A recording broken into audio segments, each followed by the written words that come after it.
ధూళిపాళ్ల నరేంద్ర కుమార్ తెలుగుదేశం పార్టీలో senior MLA. 1-2 సార్లు ఓటమి చెందినా కూడా టీడీపీలో ఆయన తిరుగులేని ఎమ్మెల్యే అని చెప్పాల్సిందే.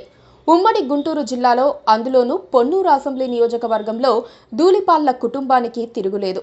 పార్టీ గెలిస్తే నరేంద్ర తప్పకుండా గెలుస్తారు. పార్టీలో ఫైర్ బ్రాండ్ నేత అన్న పేరు కూడా ఉంది. యువకుడిగా ఎమ్మెల్యే అయిన నరేంద్ర ఇప్పుడిప్పుడే నడి వయసు దాటుతున్నారు. ఆయనకు పార్టీ తరపున ప్రభుత్వం వైపు నుంచి అనేక పదవులు దక్కినా తాను కోరుకున్న మంత్రి పదవి మాత్రం వరించలేదు. ఈ 5 ఏళ్ల కాలంలోనైనా ఆ పదవి దక్కాలని నరేంద్ర కోరుకుంటున్నారు. నరేంద్రకు ఎప్పుడో మంత్రి పదవి రావాల్సింది. సంగం డైరీ విషయంలో సీఎం చంద్రబాబుతో పేచీ కారణంగా ఆయన్ను పక్కన పెట్టేశారని చెబుతారు.